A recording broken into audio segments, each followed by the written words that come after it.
Oiê, pode olhar. Eu sou Ayrton Marques e estou de volta com mais um episódio do videocast de entrevistas do Olhar Direto.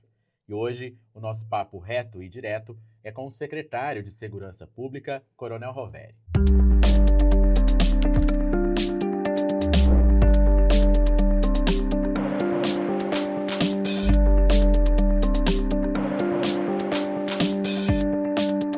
Está no ar mais uma edição do Pode Olhar. Aqui a gente recebe quem faz a diferença no cenário político, empresarial, cultural e policial de Mato Grosso.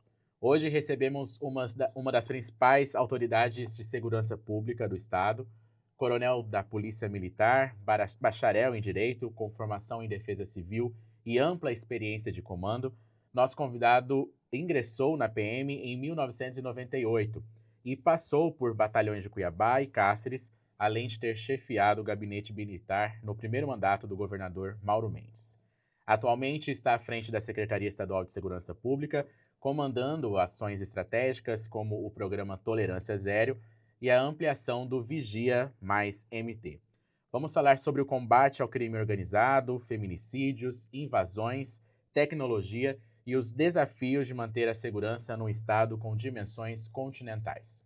E para me ajudar neste episódio, eu conto com a presença do meu amigo Luiz Vinícius, que escreve para o Caderno de Política do AD. Luiz, muito obrigado por ter aceitado o convite do Pode Olhar e estar aqui novamente para me ajudar nesse episódio. Eu que agradeço, Ayrton. Você sabe que é uma grande honra para mim estar aqui com você e também com o Coronel Roveri. A gente vai falar bastante aí sobre segurança pública no estado. Quero agradecer o Coronel Roveri e eu tenho certeza que vai ser uma ótima entrevista. Exato. Secretário, muito obrigado por ter aceitado o convite do Pode Olhar e estar aqui para falar com os nossos espectadores. Ayrton, obrigado a você, é uma satisfação estar aqui com o nosso amigo Luiz também, que nos encontramos aí, né, Bastante, né? bastante aí nas Ele que tem uma carreira na entrevistas. polícia, então é de anos essa história aí, né, secretário? Encontramos bastante aí nas entrevistas e sempre com as perguntas muito inteligentes e importantes para esclarecer para a sociedade todo o trabalho que nós fazemos, né, que o governo do estado faz aí no tocante à segurança pública aqui em Mato Grosso. Antes da gente começar de fato a nossa conversa, um recado para você. Além do YouTube, onde você nos assiste, este episódio está na íntegra e em formato de áudio, também disponível nas principais plataformas de podcast. É só pesquisar Pode Olhar no Spotify, no Deezer e no Apple Podcast. E bora ser um seguidor fiel do nosso videocast aqui no YouTube. Assine o nosso canal e ative o sininho para ser notificado a cada vez que o novo episódio for disponibilizado, lembrando que isso acontece toda quinta-feira. E se você quer saber informações dos bastidores, ver como são feitas as nossas gravações, segue a gente nas redes sociais, em qualquer uma delas, é @olhardiretoOficial. Secretário, o senhor tem, como eu disse aqui na abertura, o senhor tem passagens por batalhões de regiões distintas, né, como Cáceres, Cuiabá. Essa vivência influencia hoje a sua visão assim, estratégica sobre a segurança pública em um estado que tem tão diverso como Mato Grosso, tão grande e também com problemas diversos? Ayrton, com certeza, né? Toda a bagagem que nós trazemos aí, desde o ingresso lá no dia 2 de fevereiro de 1998, né, quando iniciamos a nossa formação na Polícia Militar e tivemos a oportunidade de trabalhar em várias unidades, inclusive também no Siopaer, o que me oportunizou a conhecer todo o estado. Simplesmente a gente teve a oportunidade de conhecer todos os municípios, né, com exceção agora do município Do novo, que era um novo. distrito na época, né, que a gente teve a oportunidade de ir lá também. Mas hoje, os 142, nós conhecemos todo o estado, a dimensão do estado, né, áreas que eram de difícil acesso, né, nos anos 2000, depois da década de 2010, e que essas áreas, essas regiões hoje já estão integradas, asfaltadas. O governo do estado tem um grande programa aí, que inclusive esse programa de infraestrutura ajuda muito a segurança pública, deslocamentos, né, atendimento, resgate de pessoas. Então, tivemos essa oportunidade. Tivemos a oportunidade de comandar o Comando Regional de Cáceres, comandamos aqui o 10º Batalhão na capital, né? Enfrentamos a época da pandemia, passamos a pandemia aí à frente dessa importante unidade. Depois chefiamos o Gabinete Militar, uma visão mais estratégica, política também, né? O que acabou aí dando uma certa visibilidade para nós e tendo a oportunidade de assumir a secretaria a convite do nosso governador Mauro Mendes, né? E da nossa primeira-dama Virgínia Mendes também. E estamos lá 2 anos e 6 meses desenvolvendo esse trabalho.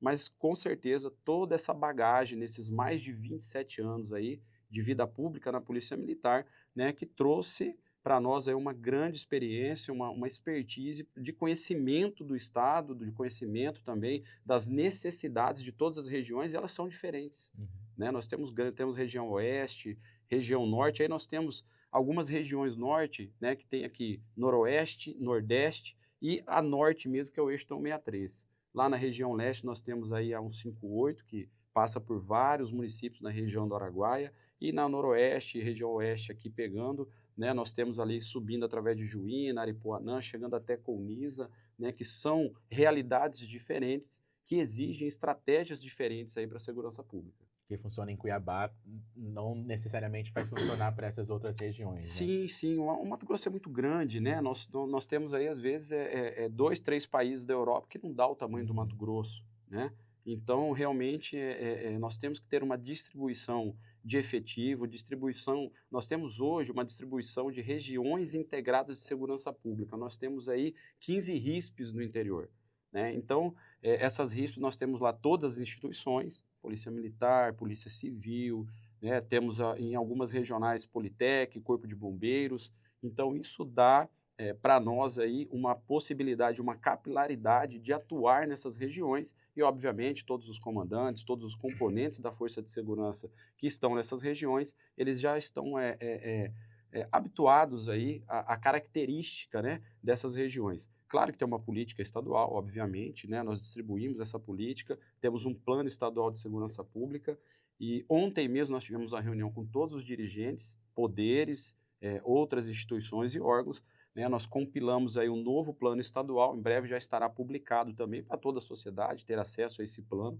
e obviamente que ele passa dentro das regiões e aqui da Baixada Cuiabana, que tem uma densidade populacional muito grande, né? Nós temos aí a maioria da população dos quase 3.700.000, 3.800.000 habitantes que temos em Mato Grosso, né? Nós temos a densidade maior aqui, o que requer também um olhar um pouquinho diferenciado aqui para a Baixada Cuiabana. Secretário, um dos carros-chefes da atual gestão é o programa Tolerância Zero, né? E ele já tem aí mais de 6 meses que ele foi lançado. Eu gostaria que o senhor falasse o que mudou na prática, né, nesse período, e quais são os principais resultados alcançados e que o Estado já comemora. Olha, Ayrton, nós temos aí duas etapas do Tolerância Zero, né? A primeira, ela nasce lá em março de 2023, que foi o Tolerância Zero às invasões de terra, né? Nós temos que dar essa segurança jurídica, essa tranquilidade para todos os moradores de Mato Grosso, seja no campo ou na cidade, inclusive. Então, é um programa que tem um pouco mais de 2 anos, nós tivemos aí, nós estamos quase na casa de 60 invasões, nesses 2 anos e 3 meses, 4 meses que lançou o programa, né? Nós criamos um protocolo aqui em Mato Grosso, que inclusive esse protocolo nós estamos disponibilizando para outros colegas secretários de outros estados, onde nós colocamos as forças de segurança de forma integrada para atender, né, qualquer tipo de invasão ilegal que ocorra em alguma propriedade. Então nós estamos tendo êxito, aí 100% de eficiência nesse quesito, e agora, final do ano passado, sob a liderança do governador Mauro Mendes, nós lançamos aí o Tolerância Zero às facções criminosas.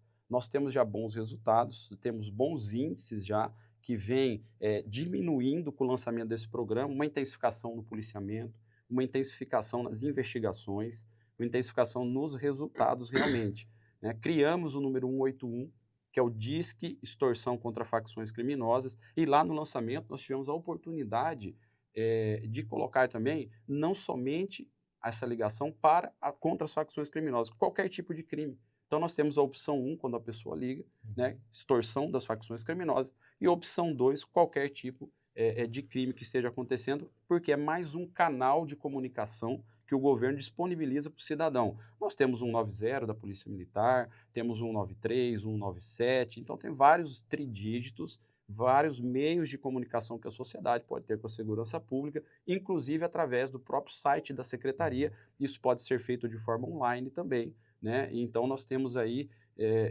grandes resultados já, diminuições aí de homicídios. Desde o lançamento, aí, nós temos aí um comparativo em torno de 41% de redução. Isso comparando aqui o período de 2025 lá com a série histórica de 2015. Se pegarmos, Ayrton, apenas janeiro a junho deste ano, na redução de homicídios, de uma das maiores do Brasil. Nós estamos falando na casa de 28%, quase 29% de redução de homicídios em todo o estado de Mato Grosso. né? Então, são índices realmente muito importantes, né? Cada vida que nós salvamos, cada vida que nós protegemos é muito importante para nós, né? E um índice de quase Pode ir. 30% é um índice grande. Uhum. Então, isso que eu ia perguntar para o senhor. Se eu acho que os resultados desse programa Tolerância Zero, as facções criminosas, o resultado ele é satisfatório, o secretário? O senhor acredita? Ou o senhor esperava um pouquinho mais? Olha, Luiz, nós estamos no início de um programa, né? Uhum. Todo programa a gente lança, a gente tem, obviamente, uma expectativa, tá certo? Mas ele está no início e esse programa, ele não é um programa de 6 meses, ele é um programa contínuo, é um programa de governo, realmente, né?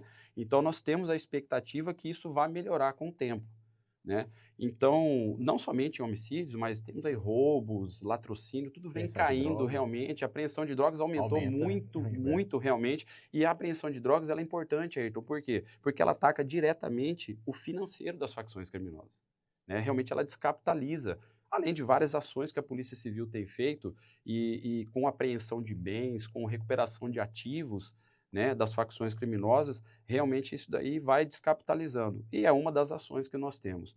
E além, Luiz, você falou da expectativa, né? Uhum. Nós temos agora aqui uma parceria, continuamos, na verdade, e recentemente assumiu o Dr. Braga, da Polícia Federal, superintendente em Mato Grosso, né? E nós temos atuado de forma muito fortemente também com a Polícia Federal, com troca de informações, de inteligência policial, né? E aí nós temos uma fronteira realmente muito grande, onde a Polícia Federal entra atuando conosco numa parceria grande, juntamente com o GEFRON, que o GEFRON faz aí essa camada de proteção da nossa fronteira, e eu já disse isso várias vezes e eu nunca vou me cansar de repetir. Hoje o GEFRON, as nossas forças de segurança com relação à fronteira com a Bolívia, eles fazem aí não a defesa de Mato Grosso apenas, é uma defesa do Brasil, porque é um corredor muito grande de passagem entorpecente. Para vocês terem uma ideia, nós saímos em 2015, né, nós temos esse dado, nós apreendemos cerca de 3,6 toneladas de entorpecentes em Mato Grosso. Em 2024, nós apreendemos mais de 40 toneladas.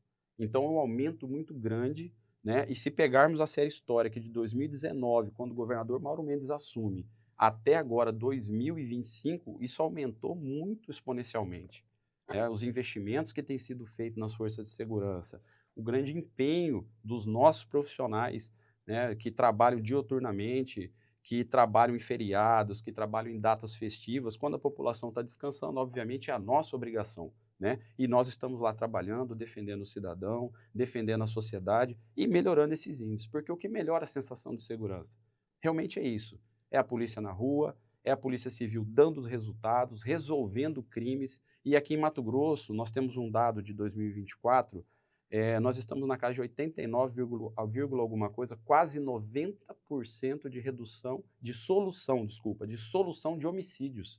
E o que é a solução de homicídios? Identificação do criminoso e indiciamento. Então, também são dos maiores Essa números do parte do Brasil. Estado está sendo cumprida, né? Está sendo muito bem cumprida, né? Tem alguns casos, eu me recordo aqui, porque eu disse para o Luiz, é um companheiro de luta, né? E uma vez eu me Quando ele recordo. pega um caso, ele vai até o final. Sim, não, Ayrton, mas isso é importante, porque Sim. realmente nós estamos na função e temos que ser cobrados. Nós estamos lá realmente para dar resultado, né? O que o governador nos cobra, eficiência, fazer mais com menos, né? Gastar menos dinheiro público com mais resultados. E me recordo uma vez, inclusive, o Luiz fez uma cobrança e muito válida realmente, e depois eu tive a oportunidade, o Luiz vai lembrar, de dar uma resposta positiva, né? Nós tivemos vários casos de homicídio emblemático em Mato Grosso, e um deles foi lá do caso do Shopping Popular. E ele demorou um pouco mais na solução. E eu me recordo quando nós tivemos a solução, e a gente acompanha, né, para e passo isso daí. Por que demorou mais, Ayrton? Porque a pessoa que contratou o homicídio era de Mato Grosso do Sul. A pessoa que foi contratada, o criminoso, era de Minas né? e cometeu o crime em Mato Grosso. E a câmera do vigia também ajudou muito lá na época, né? Porque uma das melhores imagens que nós tivemos foi essa câmera do vigia que pega fica ele ali, saindo, que né? pega ele saindo. Então começa um trabalho de investigação, né? E não é simples uma investigação dessa onde você tem um criminoso que não tem nem multa de trânsito, né? Então você não tem um histórico, você não tem como puxar aquela imagem, linkar um banco de dados e pegar alguma passagem criminal que a pessoa tem. Então até esse crime demorou um pouco mais, mas ele teve solução, teve prisões, né? Como todos os outros, e a gente tem aí esse índice muito importante de 90% de resolução dos homicídios. Secretário, dentro do Tolerância Zero ainda, o governador Mauro Mendes decidiu desmembrar, né, a pasta de segurança pública com a pasta de justiça que cuida do sistema penitenciário. Sim.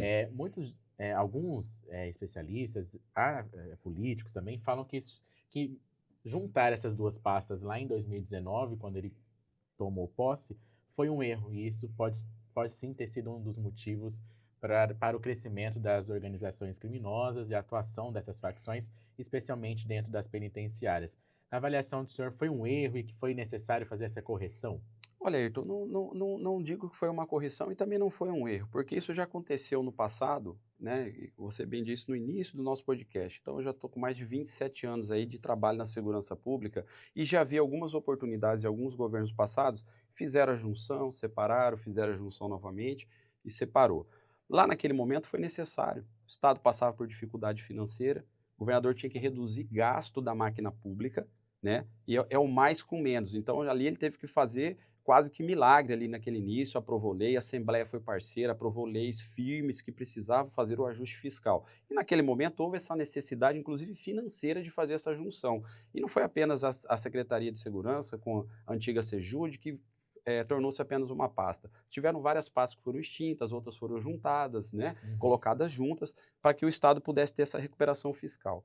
Isso avança, o Estado avança esses anos, a melhoria de investimentos muito grande na segurança pública, né? E nós vimos aí a possibilidade realmente de poder, novamente, com condições financeiras melhores, de poder tornar as duas políticas públicas caminhando juntas, mas cada uma com um gestor. Política de segurança pública e a política do sistema penitenciário e socioeducativo. Então, houve aí, naquele momento do lançamento do Tolerância Zero, uma das ações apenas foi essa separação, porque teria uma equipe dedicada, específica ali, impedir celular de entrar dentro de presídio, acabar com o home office, né? Dar uma melhorada na estrutura de fiscalização das unidades, e para isso, uma equipe de gestão para isso específica é muito importante. Então, foi importante nesse momento haver essa separação para que a gente, como eu disse, nós caminhamos juntos. São duas políticas que elas estão lado a lado, mas a gente caminha de forma integrada, né? Tanto que a gente tem tido bons resultados, tornando mais firme a fiscalização nas unidades penitenciárias, né? Tirando o celular lá de dentro, impedindo que entre celular lá, para que evitem ordens de dentro para fora, né? Então, assim, não é uma correção de rumo, mas é uma possibilidade que abriu porque tem uma condição financeira estável do Estado que propiciou isso nesse momento. Uma outra mudança foi a troca de comando da Polícia Militar, né? A senhora avalia que nesses pouco mais de 6 meses, a atuação da Polícia Militar melhorou, tem tido o resultado que vocês esperavam?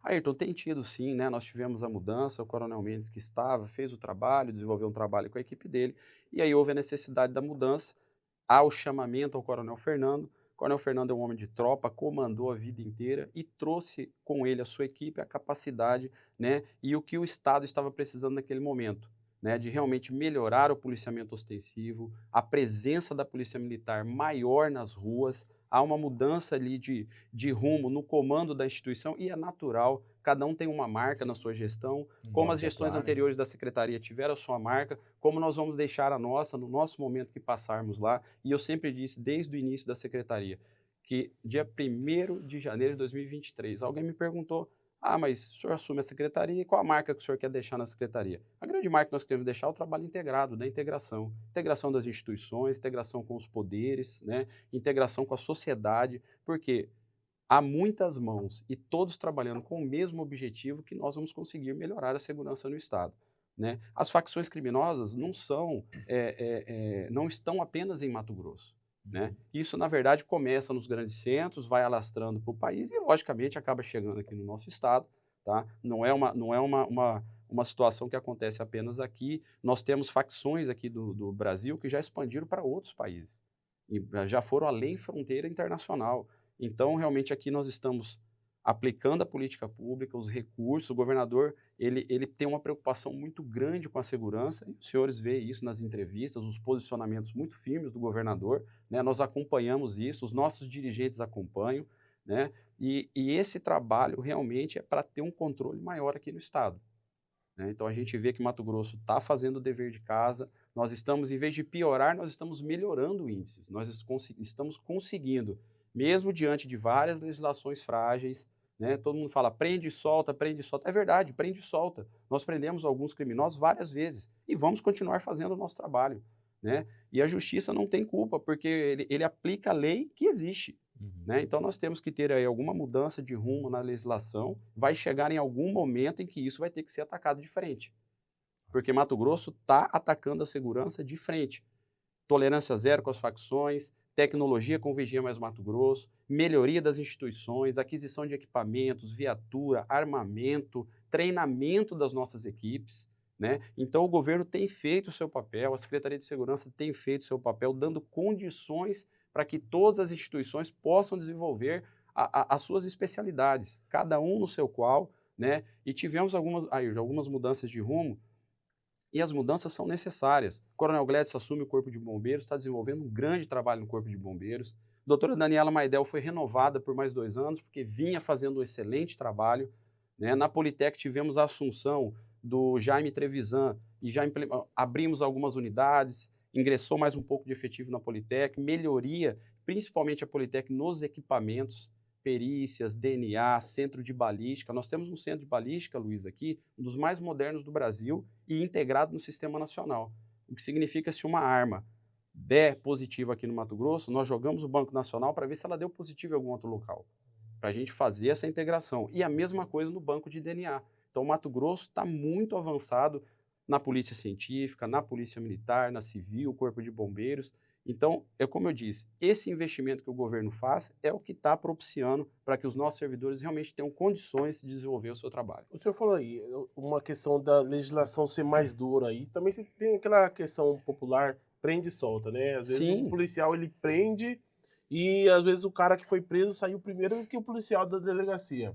Eu pergunto pro senhor, nesse tempo que o senhor está como secretário aí, o senhor já teve algum dia a sensação de estar enxugando gelo? Luiz, não vou dizer que nós temos a sensação de enxugar gelo, mas eu posso dizer que nós estamos aumentando a toalha aqui no Mato Grosso. Se a toalha está pequena, a gente vai tornar ela maior, tá? Porque o governo não mede esforços para fazer o seu papel. As nossas forças de segurança também não.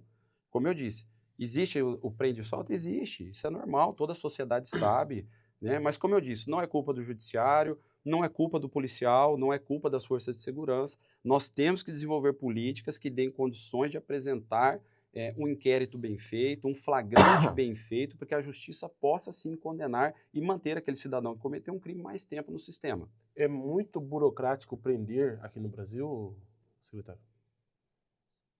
Olha, Luiz, né? O Brasil ele tem um arcabouço jurídico que permite muitos recursos. Isso torna burocrático. Isso torna burocrático. O senhor acha que isso também... Manter essa prisão, no caso. No caso de manter, né? No caso de manter. Realmente ele Isso- torna um pouco burocrático. O senhor acha que além de ser uma pena mais dura, ela precisa ser modernizada, secretário? Olha, nós tivemos aí alguns recortes, alguns remendos na nossa legislação penal. Mas se você pegar o nascimento do Código de Processo Penal e o Código Penal, ele é da década de 40. Então a gente vê o quanto a nossa sociedade, o quanto o mundo, o quanto Mato Grosso evoluiu e nós já estamos em 2025. Eu acho que tem que ser, em algum momento, Luiz, eu tenho certeza que vai ter que ser tomada a rédea disso. Tá? Em algum momento vai acontecer. E eu não digo só por Mato Grosso, não, porque eu participo de várias reuniões do Conselho Nacional dos Secretários de Segurança. E a gente conhece a realidade de vários outros estados aí que não está fácil. E se essa rédea não for tomada, qual que é o perigo disso? Onde que o Brasil pode chegar, secretário? Acredito que pode chegar num caos complicado. Eu acredito nisso. Mas eu acho que nós temos aí grandes gestores, não só em Mato Grosso, mas no Brasil. Nós temos pessoas preocupadas, né? Nós temos aí algumas legislações que estão sendo propostas e eu acho que a gente tende a caminhar aí para uma melhoria das legislação, a gente tende a caminhar aí para algumas políticas que o governo, que o executivo pode fazer, a exemplo aqui de Mato Grosso. Né? Nós pegamos um programa como Tolerância Zero a Invasões de Terra. Tem funcionado dentro da legislação, dentro da legalidade, dentro de que o Poder Executivo pode fazer, dentro do que as forças de segurança podem fazer. Né? Então, assim, mesmo com algumas situações, nós podemos criar mecanismos, podemos criar estratégias que possam atender o cidadão, possam atender o anseio de cada estado. E, como eu disse, o Mato Grosso tem algumas realidades e o Brasil tem muitas realidades. O que às vezes invasão de terra funciona para nós aqui, que é do agro, às vezes não funciona no outro estado que tem uma outra situação que aquele governo lá, com certeza, ele vai desenvolver a política pública. O senhor citou agora há pouco aí o novo comandante-geral da Polícia Militar, Coronel Fernando. O senhor está secretário, mas o senhor é coronel da Polícia Militar também. Sim. Ele abriu uma enquete interna aí sobre a questão do fardamento da polícia. Sim. Vai sair o cinza bandeirante, acho que é esse o termo. Isso. E vai voltar o azulão, aquele uniforme que... Mas é um azulão mais moderno, né? Isso, Você vê, já é um modelo diferente. Reformulado. Reformulado. E eu queria perguntar pro senhor, como que o senhor votou? O senhor chegou a votar? O senhor preferiu cinza ou azul? Luiz, eu venho do azulão, Luiz. Eu votei no azulão. Eu faço parte dos mais de 80% que votaram no azulão. Ainda nesse assunto, agora os policiais, eles reclamaram aí que o recurso para essa troca de fardamento Sim. vai ser pelo próprio policial, pelo que eu fiquei sabendo. Certo. Ele vai usar o auxílio fardamento, que é um Isso, recurso. auxílio fardamento, recurso pago pelo Isso. governo, né? Só que eles reclamam um pouco que não vai dar tempo hábil, que Sim. isso é uma proposta para ser em dezembro. Como que funciona isso? Eu conversei com o comandante-geral, Luiz, e assim, não é agora, não vai, semana que vem tem que estar todo mundo de azulão. Tem uma estratégia, tem um período, vai ter um período maior para poder fazer isso, mais elástico, obviamente, né? A enquete, dentro da enquete, teve uma aceitação muito grande, como eu disse, mais de 80%, e obviamente que o comandante não vai chegar e falar assim, ó, dia 5 de setembro, aniversário da polícia, tem que estar todo mundo de azulão. Então tem uma estratégia, né? Vai ter um prazo maior para isso daí, obviamente que tem um tempo, vai ser por alguns comandos, vai ser por algumas unidades primeiro, então ele vai fazendo essa mudança aí aos poucos. Não tem uma exigência de chegar, ó, dia tal tem que estar 100% com azulão. Né? Mas aí um assunto que eu acho que poderíamos convidar o Coronel Fernando para no podcast para ele explicar o detalhe, né, Luiz? Explicar o detalhe aqui para nós, como que vai funcionar. Será que é suficiente essa bolsa que eles recebem? Esse recurso, na verdade, não é uma bolsa, né? Ele chama auxílio fardamento, Ayrton, e é um valor considerável, né? É um valor considerável para poder fazer a mudança, porque o policial ele já tem o coturno, ele já tem o cinto de guarnição, ele já tem os acessórios, na verdade vai ser o tecido, o pano, né? Então ele compra umas 2 fardas, 1 ou 3 fardas ali, e esse recurso ele é o suficiente para a gente poder fazer essa alteração. Continuando falando sobre polícia militar, o senhor, em outras entrevistas, disse que nenhuma cidade de Mato Grosso tem menos de 12 policiais.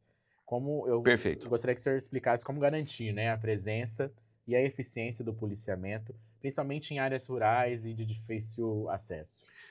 Olha, Ayrton, nós tivemos aí, acredito que há dois chamamentos atrás, né? Porque o último chamamento agora foram de 230 policiais militares e 2 chamamentos atrás ele foi de 515.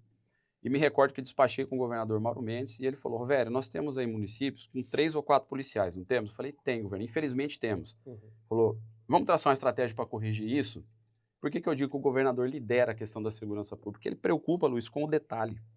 Assim como nós policiais, nós da segurança pública, preocupamos com o detalhe, ele preocupa com o detalhe. E ali nós traçamos essa estratégia. Desses 515 policiais, nós pegamos os municípios e distritos, inclusive, mais distantes e viemos fazendo essa distribuição local por local.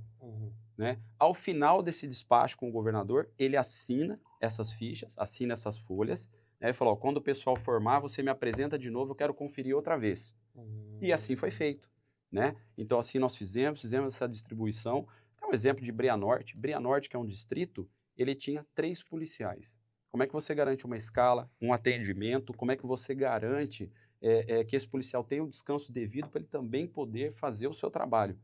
Então, foi disponibilizado um efetivo para lá. Se eu não me engano, lá chegou a ter 14, acredito que lá 14. Nós temos o distrito do Guariba, lá de Colniza, que fica a 1.000 e tantos quilômetros de Cuiabá, que tinham, se eu não me engano, 6 policiais, foram distribuídos lá, se eu não me engano, hoje tem 12 ou 13 policiais, né? Então, essa estratégia foi traçada nesse chamamento que eu falei de 515 policiais. E aí, Cuiabá, Rondonópolis, Barra do Garças, Sinop, Água Boa, enfim, as grandes cidades, as maiores cidades do estado não receberam efetivo. Por quê? Porque nós equalizamos.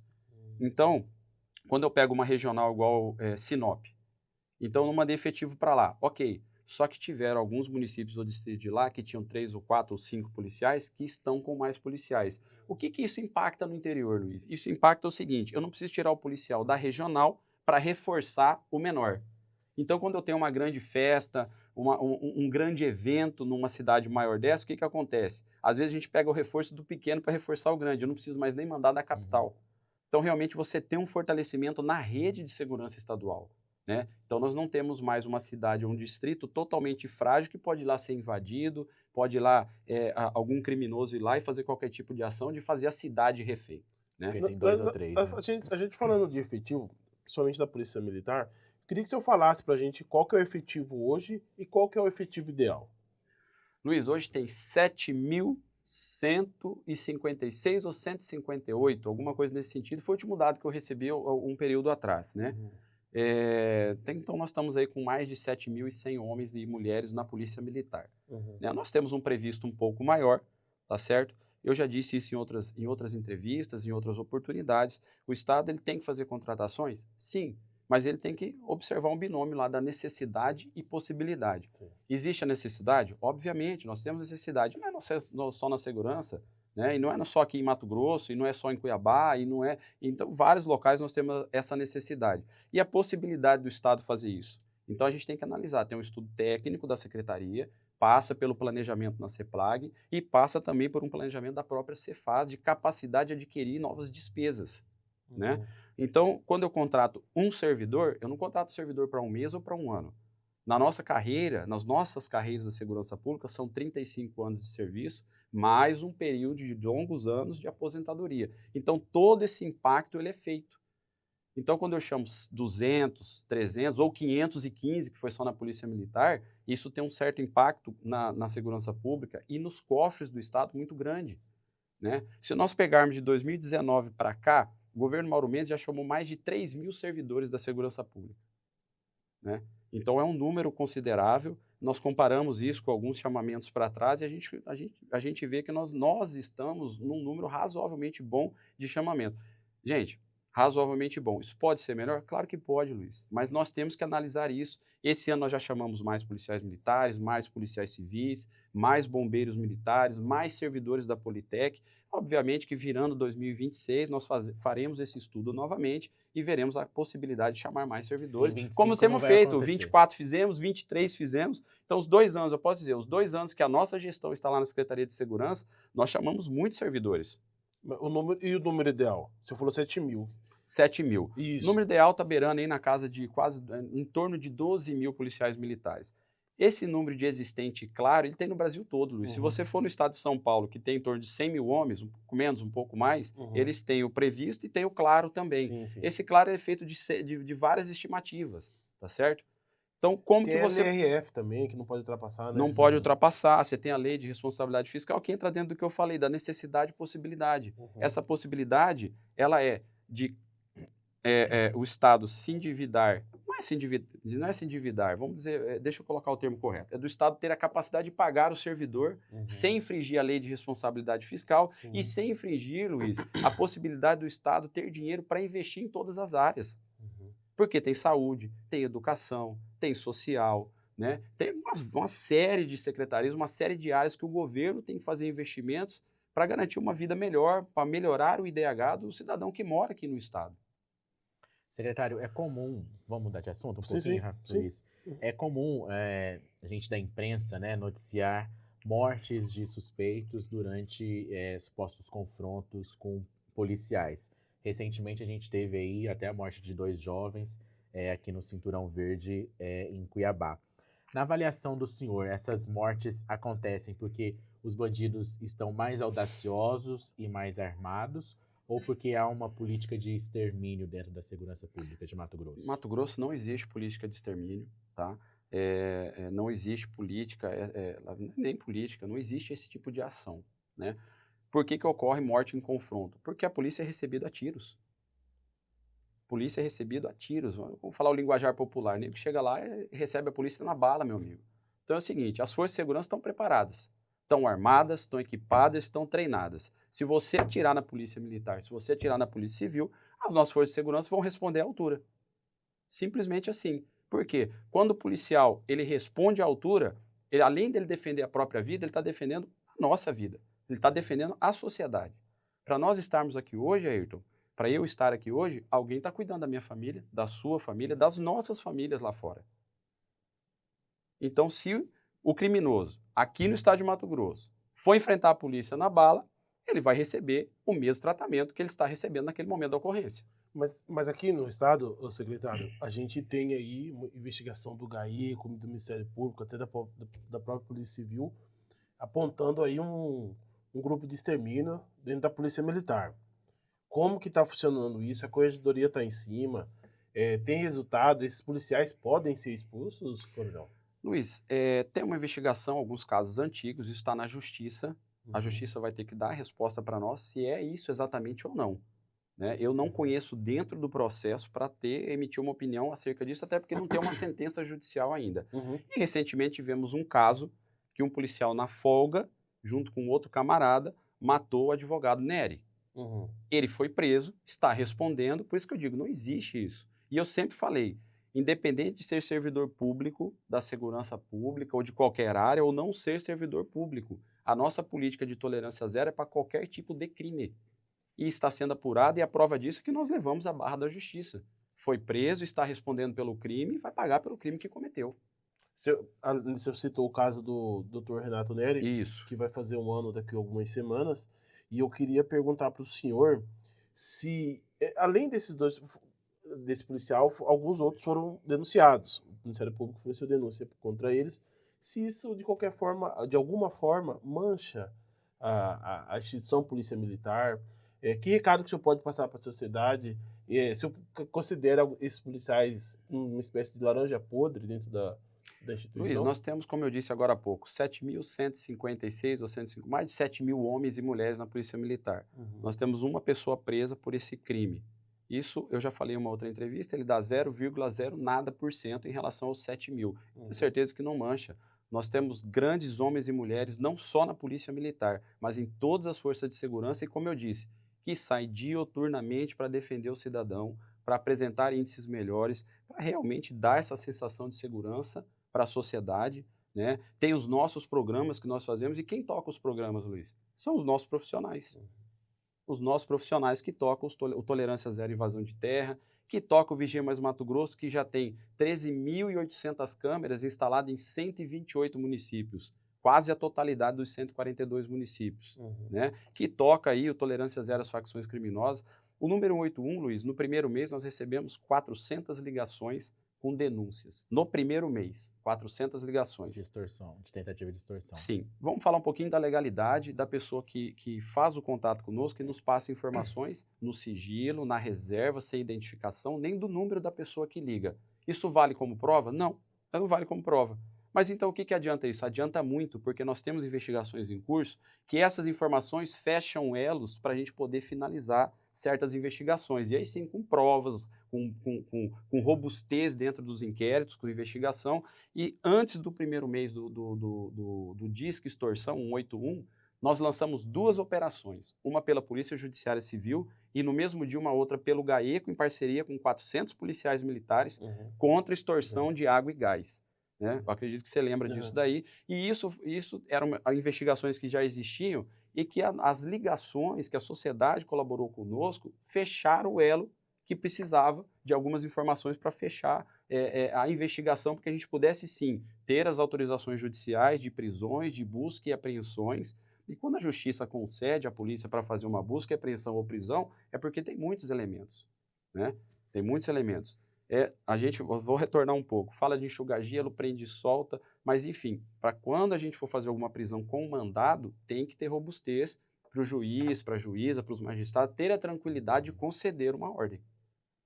O senhor falou sobre essas exceções, né, de má conduta dentro das forças de segurança. É por ser uma exceção que o Estado se opõe a novas metodologias e ferramentas de controle dos policiais, como as câmeras corporais, que virou uma grande polêmica, é discutida também em todo o país. O Estado já tem ferramentas suficientes, na visão do senhor, para fazer esse controle do possível abuso policial? Completamente, Ayrton, completamente, tanto que foi identificado e preso. As nossas corregedorias de todas as instituições, elas são muito atuantes. A Justiça de Mato Grosso também é muito atuante, o Ministério Público, a própria Defensoria, né? Então nós temos mecanismos suficientes para qualquer desvio de conduta. E você tocou num ponto interessante, né? Câmeras corporais. Se você pegar hoje no Brasil, praticamente ninguém utiliza câmeras corporais. nem as próprias instituições do governo federal. A Polícia Rodoviária Federal não utiliza, a Polícia Federal não utiliza câmeras corporais, né? Então ele é um assunto realmente polêmico, requer alguns estudos técnicos, mas tem uma situação que é muito importante. Quem vai pagar essa conta? Você imagina um profissional, 24 horas por dia produzindo streaming de imagens. O custo de armazenar vídeo de 24 horas dele produzindo isso. Aí você imagina, em Mato Grosso, mais de 1.100, entre 1.100 e 1.200 policiais. Vamos colocar aqui, só falar da PM, tá? E cerca de 1.150 a 1.200 homens e mulheres que entram de serviço por dia, produzindo imagem 24 horas, né? Como que nós vamos armazenar isso? Alguém tem que pagar essa conta. Essa conta é muito alta, gente. É muito alta. Eu estou falando apenas de gestão, tá? Não entrei em ilegalidade, não entrei em cadeia de custódia de imagem. Quem vai custodiar isso? Como vai funcionar?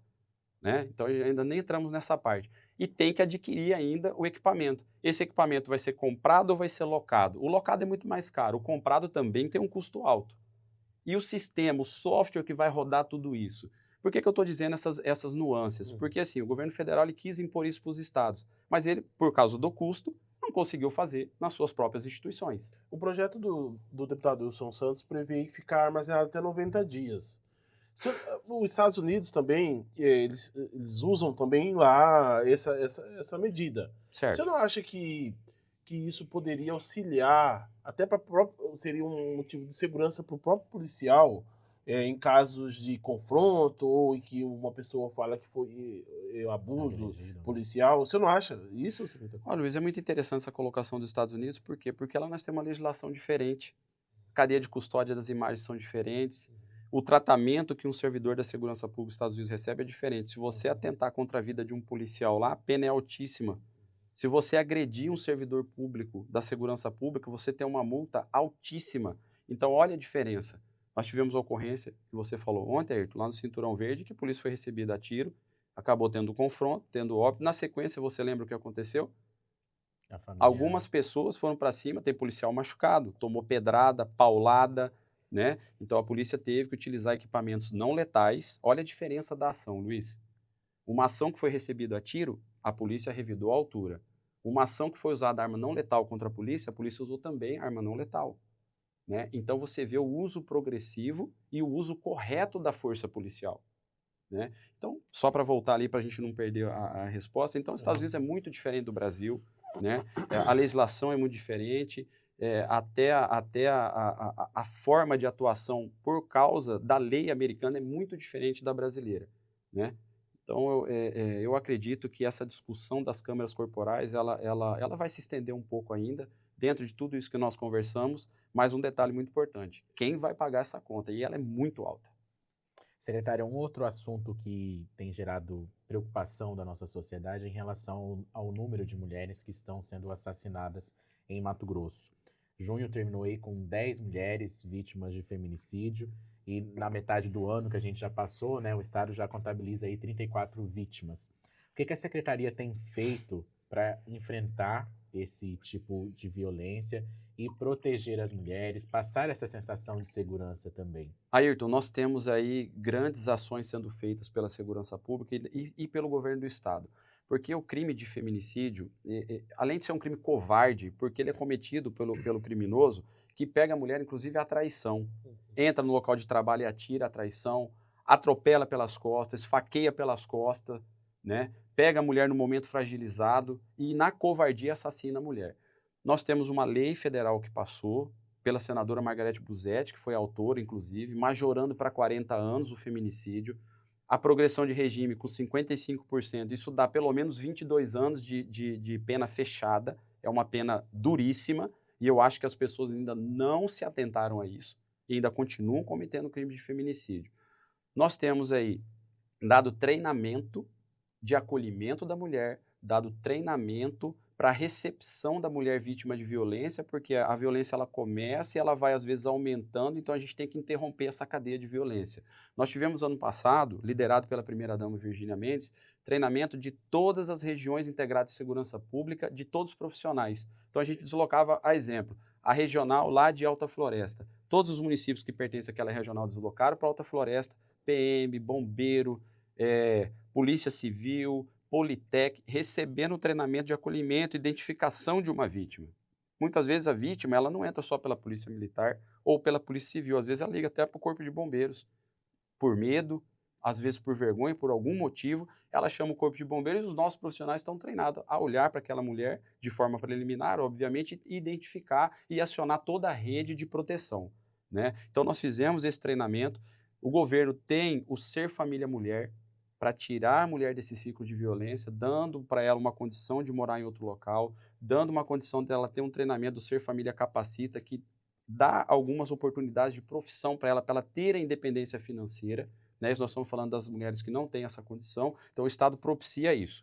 Mas dentro da segurança específica, além desse treinamento, nós entregamos quase 30 viaturas no Estado para a Polícia Judiciária Civil específico para a defesa da mulher, entregamos viaturas específico na Polícia Militar para a Patrulha Maria da Penha, né? Hoje mesmo de manhã estive em Barra do Garça, antes de vir para cá, entregamos, além de alguns equipamentos lá, entregamos uma viatura para a Polícia Militar, a Polícia Civil já tinha recebido ano passado.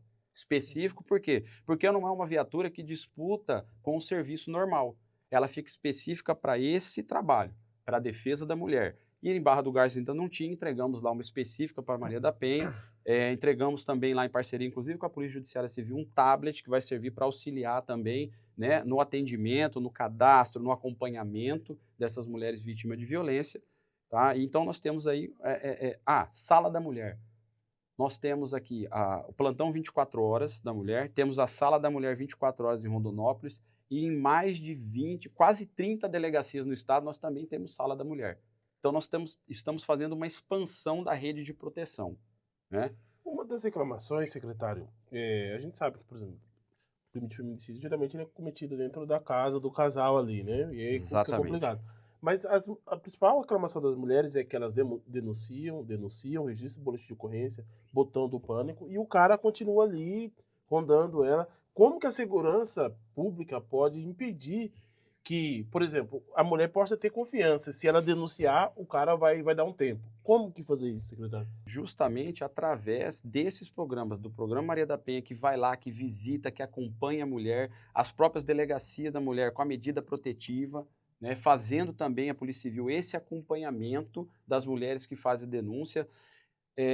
Você falou aí do número de feminicídios, né? Desse número é alarmante, infelizmente, que aconteceu. Nós tínhamos apenas 2 que estavam com medida protetiva, se eu não me engano. Eu acho que vocês inclusive noticiaram isso também, né? Então, realmente, a gente precisa ter a notícia, precisa receber a informação para que a gente possa também atuar. Eu queria que você passasse o recado, porque uma vez eu cobri um caso de feminicídio, a vítima não registrava o boletim de ocorrência porque ela não acreditava nas forças policiais. Eu queria que você mandasse o recado para informar para as mulheres que sofrem de qualquer tipo de violência, para que elas denunciem, que fique mais fácil, até para a polícia chegar até o agressor, né? Como nós acabamos de dizer, Luiz, exatamente isso.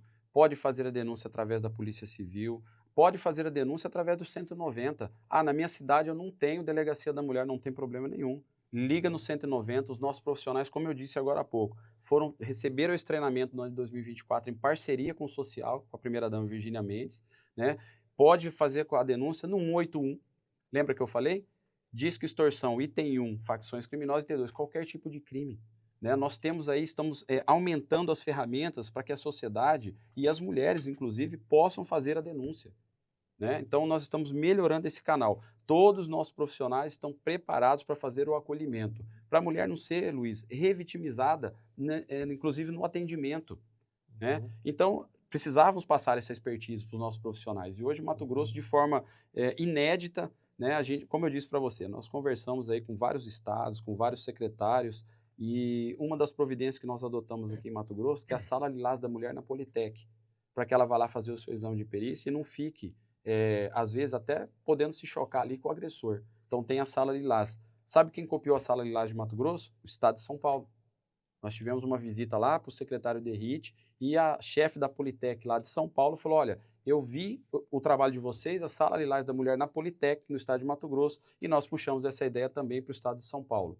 Né? Então, realmente, aí, como eu disse, nós estamos melhorando os mecanismos, fazendo os investimentos, e o investimento ele não é só em uma instituição. Ao fato que nós dissemos aqui da Politec, a Sala Lilás de atendimento da mulher, que ela pode ir com a criança, ela fica em separado, para ela poder fazer a sua perícia, né, para que possa dar prosseguimento aí na denúncia e a sua rede de proteção. Secretário, o senhor até falou na sua resposta em relação ao aumento da pena, né, para feminicídio, Sim. a partir de um projeto da senadora Margarete Busetti, que foi sancionada pelo presidente Lula. Isso. Alguns especialistas apontam que o aumento da pena pode gerar uma ilusão de justiça, que é quando, e na verdade, mantém o foco, né, na punição pós-fato, sem abordar as raízes assim, culturais e sociais que levam à perpetuação do feminicídio.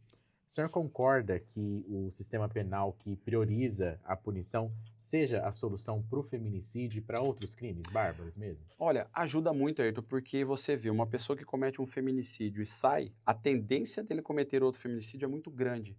Se ele fica pelo menos 22 anos ali guardado, pensando no crime que ele cometeu, refletindo, e depois volta para a sociedade, são 22 anos que essa pessoa não vai cometer outro feminicídio. Porque ele pode cometer um feminicídio, ser solto e depois vai e comete outro, ou vários, múltiplos. Né? Então, realmente, eu acredito que uma pena majorada, ela ajuda e ajuda muito. Inclusive, a inibir o cometimento de novos crimes. É o que eu falei, eu acho que a gente tem que, inclusive, divulgar muito isso da questão dessa pena. Né? Eu acho que está sendo pouco explorado isso, né? Eu acho que nós precisamos informar a sociedade disso, porque o criminoso ele vai pensar duas vezes, meu amigo, porque você passar 2 décadas, se eu cometer o crime com 30 anos, vou sair com 50 e pouco. Né? Então, realmente, ele vai ficar muito tempo preso. E eu acho que sim, que uma pena majorada, ela auxilia muito, se não auxiliar na recuperação dessa pessoa, auxilia deixar ela fora da sociedade para que ela não mate outra mulher. O Ayrton falou aí sobre a senadora Margarete Busetti. Ela tem um projeto também, falta a sanção do presidente Lula, para criar um cadastro de pedófilos. O que o senhor pensa sobre esse projeto? Na verdade, eu acredito que passou esse projeto, né, tendo um transitado julgado, para a gente colocar num cadastro de pedófilos. Eu acho muito importante, Luiz, porque quando você tem uma pessoa transitada de julgado dentro da legislação e dentro das publicações legais, né, que nós temos a possibilidade de fazer, vai permitir que uma sociedade, numa cidade maior ou numa cidade menor, sabe que aquele indivíduo comete crimes sexuais contra crianças. E aí os pais, os familiares, os amigos podem proteger as crianças. Eu acho muito válido. Secretário Luiz, vamos falar de tecnologia. A gente já está na parte final da nossa conversa, infelizmente. O programa tem, o governo, né, tem um programa Vigia Mais MT, que já conta aí com milhares de câmeras instaladas em todos os municípios. 128. 128 Dos 142, Ayrton. Qual que é o impacto que esse sistema tem trazido para a segurança pública do Estado? Olha, eu vou dar um exemplo prático, Ayrton. Nós tivemos aí há 2 anos atrás o município de Sorriso como um dos municípios entre os 6 mais violentos do país. Né? E nós tínhamos muitos homicídios e o crime realmente que colocou o Sorriso no radar nacional foi homicídio. Né? Com as operações que nós fizemos lá por mais de 2 anos e com a implantação do Vigia Mais Mato Grosso, nós tivemos aí a prisão de vários homicidas, a solução de crimes, identificação desses homicidas e prisão. Hoje nós temos ali em Sorriso, o comparativo desse primeiro semestre, nós estamos com 76% de redução de homicídios no município de Sorriso. Dos 6 primeiros meses de 25, comparado com os 6 primeiros meses de 2024. Quase 80% de redução. As câmeras, elas tiveram um papel fundamental, porque alguns criminosos cometiam o crime e algumas câmeras pegaram o cometimento do crime no ato, algumas não. Mas, por exemplo, tem um caso bem emblemático lá que eu me recordo. 2 indivíduos numa bis branca cometeram um homicídio e não foi filmado porque não tinha câmera naquele local. Só que eles começaram a transitar, obviamente, pela cidade e as câmeras começaram a ver uma bis branca com 2 indivíduos. Esses indivíduos foram abordados lá na frente e foram presos, com a identificação das imagens. Né? Então, a tecnologia ela auxilia muito. Nós temos municípios, obviamente, alguns municípios menores, que a redução é drástica de baderna, né, de o pessoal do Randandã, que teve aquele caso aqui em Cuiabá que o grupo Raio atuou muito bem, né, sobre o comando lá do Tenente Coronel Wesley Sandro, atuou muito bem e foi divulgado em todo o Brasil, inclusive. E naquele mesmo período, Luiz, nós tivemos também em Rondonópolis, sob o comando lá da operação do Tenente Coronel Silva Sá, tivemos também no município de Sinop, que à época estava o Tenente Coronel Pedro, que fizeram as mesmas ações e as câmeras também ajudaram.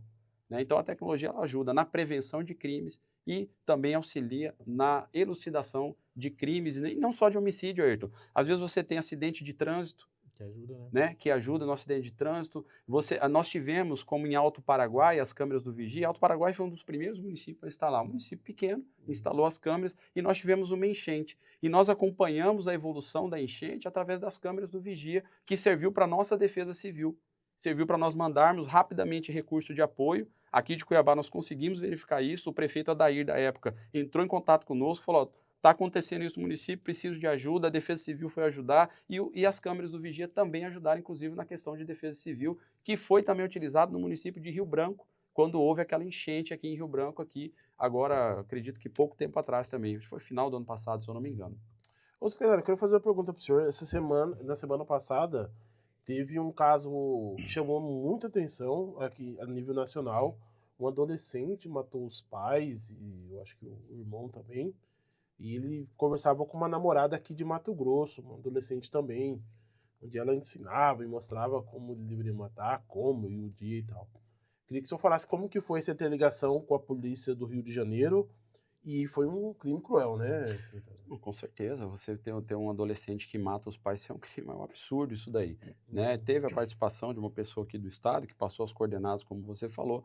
Polícia Civil daqui de Mato Grosso interagiu muito com a polícia do Rio de Janeiro, né? Passando informações, trocando informações. Como eu disse lá no início do nosso podcast, isso faz parte da integração, Luiz.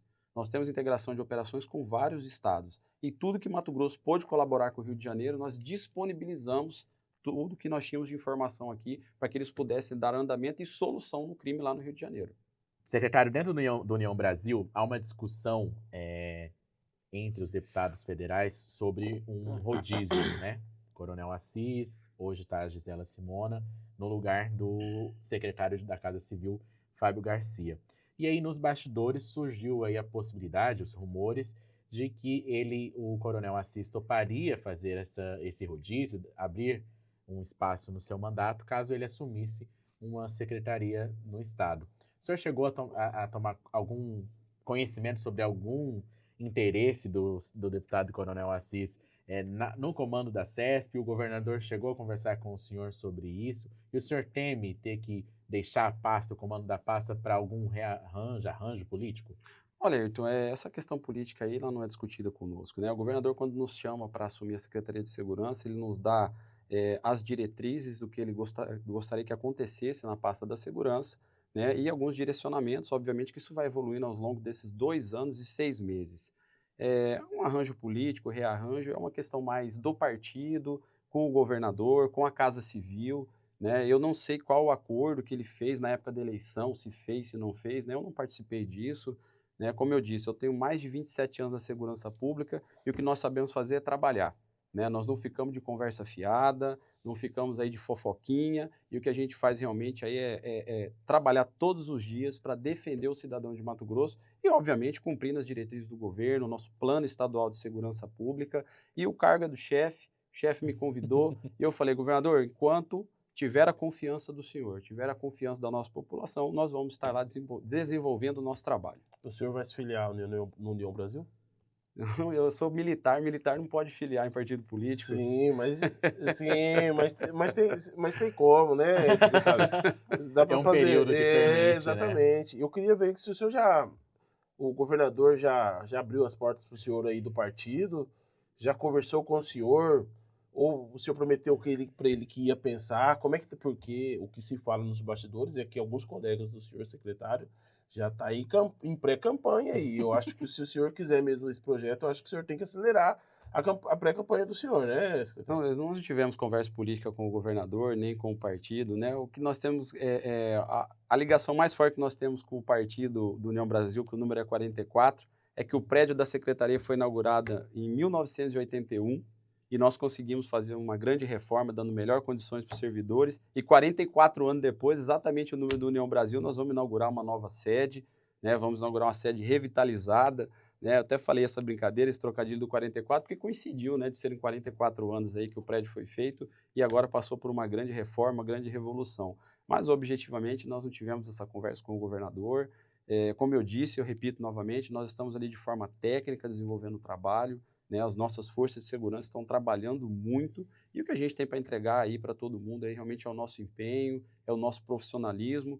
E quando eu falo nosso, não é só meu, porque ninguém constrói nada sozinho, né? Isso é feito a muitas mãos, isso é feito a muitas pessoas que pensam segurança pública junto conosco lá na secretaria e, obviamente, junto com as nossas instituições. Muito se fala aí, secretário, de que o senhor vai se candidatar a deputado federal pela União Brasil, primeira-dama Virgínia Mendes, tem o Fábio Garcia, tem a Gisela Simona. Isso é fruto aí do trabalho do governador, que também deve se candidatar ao Senado Federal. Se eu acho que esse é fruto desse bom trabalho que ele fez durante 7, 8 anos no frente do governo do Estado? Luiz, o governador, ele nunca cravou, né? Ele não confirmou que vai ser candidato, né?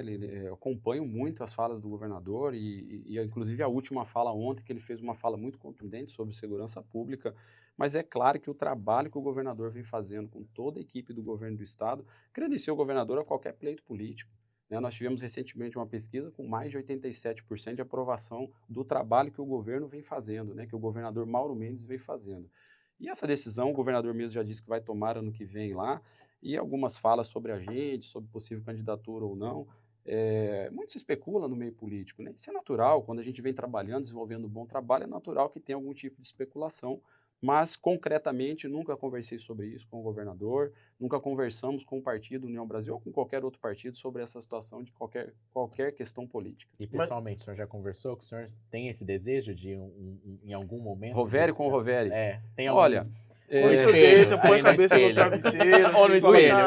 Luiz, qualquer pessoa ela pode candidatar, isso aí é válido, né? O sistema político, o sistema jurídico nosso de político permite isso, né? Obviamente que a gente está num cargo político, né? O cargo de secretário ele não é eleito, mas é um cargo político. Nós tratamos muito com a Assembleia, com os nossos senadores, com os nossos próprios deputados federais, né? Essa veia política aí, meu pai... quando teve fundação em Sinop, ele participou da primeira legislatura municipal de Sinop, foi presidente da Câmara lá, então eu vivi um pouco isso quando era criança, acompanhei muito ele, acompanhei muito política, né? E qualquer cidadão ele pode fazer a sua candidatura, o seu pleito, né? Mas isso é no momento certo, se realmente ocorrer, né? Não houve nenhum tipo de conversa, nada, mas tudo pode acontecer. Entendi. Agora, eu vou fazer uma A última última, pergunta. hein, A Luiz? última pergunta. Há 2 semanas, mais ou menos, houve uma grande polêmica aqui em Cuiabá. Tava marcado um jogo beneficente aí entre influencers aí. O prefeito Abílio Bronini aí entrou na jogada aí. Na verdade, ele fala que não, né? Que faltava licença. E parece também que algumas pessoas envolvidas ali teria passagens criminais, Ligação com facção, com né? ligação com facção. Eu queria ver do senhor qual que é a opinião do senhor. O prefeito Abílio disse hoje que se tiver tudo regulamentado, tudo bem, pode acontecer um confronto. O que o senhor pensa? O jogo. Não, o jogo. O jogo. Confronto. O jogo. O jogo. Confronto É no uma partida campo. de influência, né? É. O trocadilho meu foi errado. E eu queria ver com o senhor o que o senhor pensa disso. Muito se falou, mas era só um jogo beneficente para arrecadar. Mas o que o senhor pensa sobre esse assunto? A segurança pública vai ficar de olho em partidas assim, em eventos assim? Luiz, qualquer evento, como o próprio prefeito falou, o prefeito que agiu corretamente, tem que ter as devidas licenças, tem que ter as devidas autorizações, tem um regramento municipal para isso, tem um código de postura do município, né, de normas e condutas. Então, as pessoas que querem fazer qualquer tipo de evento, ela tem que cumprir isso e pegar as licenças da prefeitura.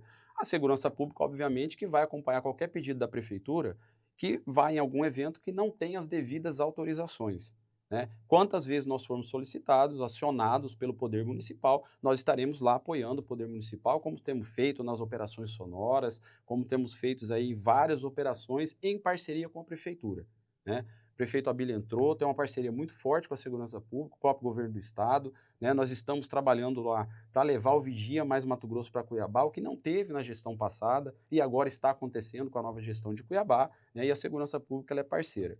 E, obviamente, que a segurança pública acompanha qualquer tipo de evento, Luiz, né? Nós temos trabalho de inteligência, nós temos trabalho policial que acompanha qualquer tipo de evento. Se transcorrer na normalidade, obviamente que vai ser normal, como qualquer evento social, evento da sociedade, né? Agora, se fugir aí da normalidade, com certeza, dentro da legislação, nós vamos atuar. Secretário Coronel Roveri, muito obrigado por ter ficar daqui mais de 1 hora, já passamos de 1 hora de conversa com os espectadores do Olhar Direto. A gente está sempre à disposição, tenho certeza que terá outras oportunidades, né, Luiz? Muito assunto também da segurança pública. E até uma próxima. Muito obrigado. Ayrton, muito obrigado pelo convite. Luiz, uma grande satisfação estar com vocês dois aqui, né, trazendo os esclarecimentos. E claro que qualquer outro convite nós viremos aqui esclarecer. Né, e como eu sempre faço nas minhas oportunidades de um programa um pouco mais longo ao final, eu sempre agradeço a todos os integrantes da segurança pública, como eu disse várias vezes no podcast, que trabalham diuturnamente. Agradeço também ao governador Mauro Mendes pela confiança no nosso trabalho, confiança na nossa equipe, nas nossas instituições. Né? Nada disso seria possível se não tivéssemos esses investimentos do governo do estado, e o governador tem feito grandes aportes aí na segurança pública para termos os melhores resultados possíveis aqui no nosso estado. Muito obrigado. Ótimo. Luiz, muito obrigado mais uma vez e até uma próxima. Eu que agradeço, foi um bom bate-papo. Obrigado, coronel. E se precisar, pode chamar. E logo eu já estou precisando. Pode chamar. Você acompanha a repercussão deste episódio no nosso portal, que é o olhardireto.com.br, e segue a gente nas redes sociais. Em qualquer uma delas é @olhardiretoOficial. Eu vou ficando por aqui e volto na próxima semana com mais um papo reto e direto. Tchau, tchau.